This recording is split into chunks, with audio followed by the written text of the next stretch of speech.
Good evening, everyone. My name is Charlie Sego, and you probably know me from Nike. This is Vuxta, Chris Kuchera, Roman Perdziola, and Zach Burney. And tonight we're going to be talking to you about briefing you for your visit to Beijing and some business and communication practices that you should follow to make your meeting as successful as possible. So first, what are we doing in Beijing? As the Air Jordan brand and as Nike continues to grow and expand globally, so does the importance of our relationships with major Chinese shoe retailers, and especially in Beijing, where tradition and history are very important and regarded very highly. So just before we get into the rest of the presentation, some topics we're going to cover, the topics we think are very important for you to understand, are face, the value of conservatism in China, and the respect for hierarchy and social structure. So first, what is face? It's not really common practice in American business to talk about face, but in China it's held with a very high regard, and it's very important that you understand your place in a meeting and the role of your perception. So face can be seen as dignity, prestige, or reputation. How this relates to you in business: you should conduct yourself professionally and conservatively at all times in a business meeting and in many social situations as well. You should avoid invoking troubling emotions, so don't make someone feel out of place. Don't smile out of turn, don't laugh out of turn, don't do anything that might provoke either an unwanted emotion or that might lead the meeting off track. And you should remember that when you're speaking in a meeting or when you're presenting to someone, you're representing both yourself, your company, and your country. So don't do anything to reflect badly upon Nike, upon the United States, or upon yourself. Next, the Chinese place a lot of equity and emphasis in relationships, or guanxi in Chinese. So in America, we like to get things done quickly and on time so we can move on to the next meeting or on to the next concept.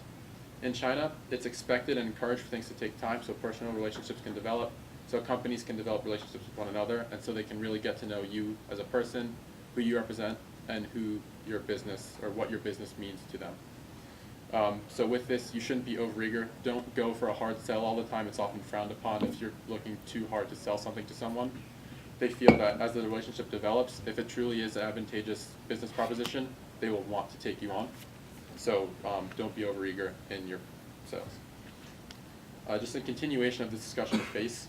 A respect for hierarchy is also critical to developing relationships and maintaining your face in that of another. So you should enter a meeting in hierarchical order. As groups have said, the most senior member enters first, sits at the head of the table, and greets the opposite most senior member, and then falling down in line until the last or most junior member has introduced himself to the other most junior member. The elders and higher-ups do drive discussion of business, so although junior ranking members are allowed to speak, they should only speak either after a senior has spoken, or they may choose to speak through a senior member, so they may tell a senior member what they're thinking so as not to interrupt the discussion and interrupt the social structure that's in place. And subordinates shouldn't interrupt.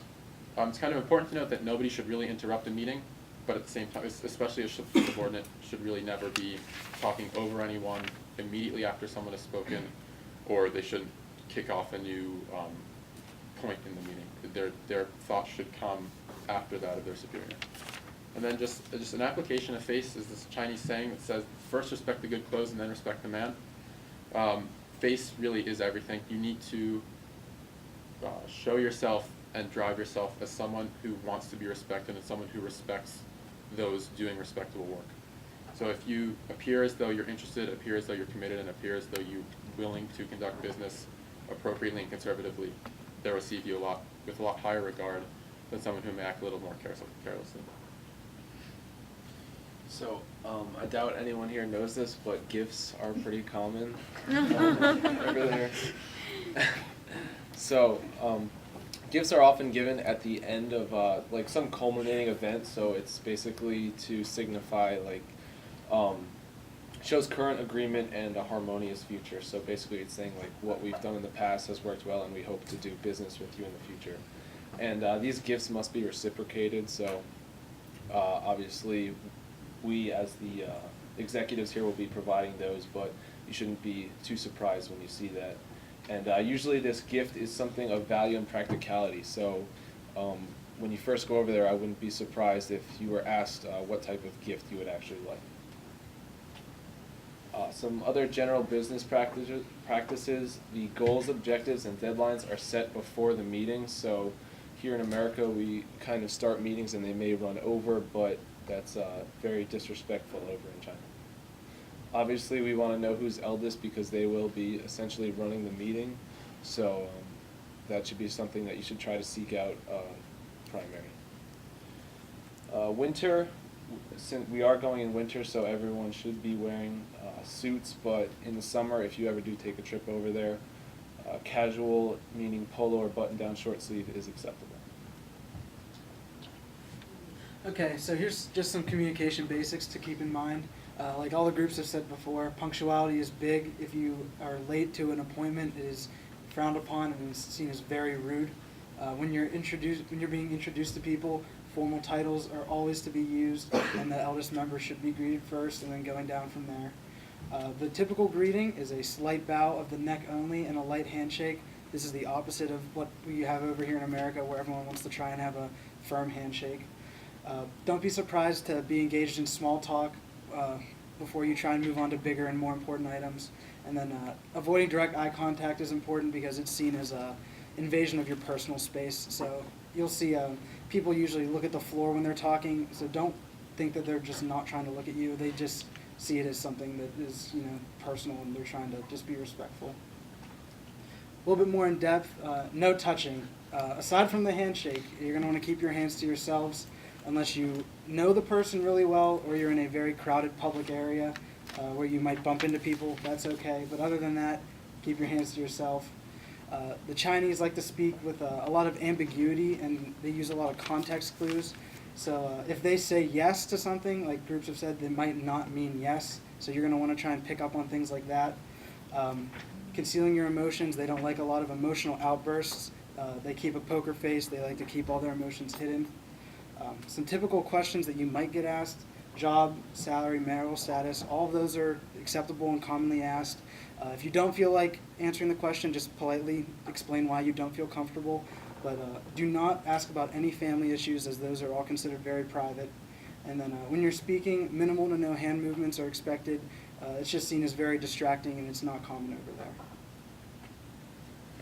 To culminate some glaring differences in between the United States and Beijing, business people are generally pretty tough and dominating in the United States. Business people tend to take pride in that, whereas in Beijing, you're kind of like more slow to react and like less aggressive.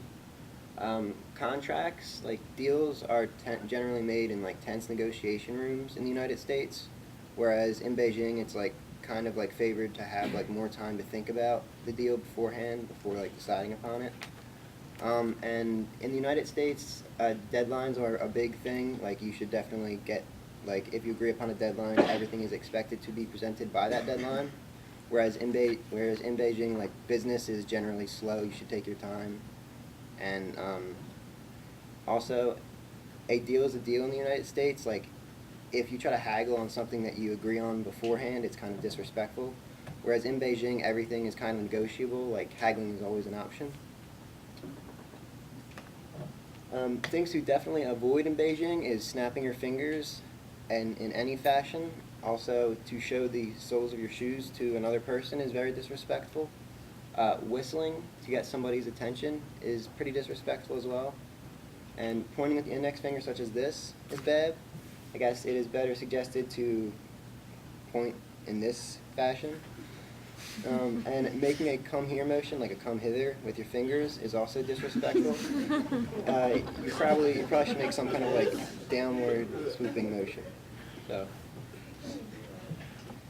We're going to finish our presentation by discussing the FCPA, which stands for Foreign Corrupt Practices Act. This act has two main provisions, the first including bribery and the second on accounting. I'm pretty sure we all know what bribery is. In case you've forgotten, it's giving money or something of value to someone in order to get them to do what you want. And the accounting part of it is the FCPA wants us to be very thorough on accounting and make sure that we cover all of our transactions in case they were to investigate us. We would be able to hand them something that would be very thorough. Just a note at the end here, FCPA there's some slippery slopes involved. It mentions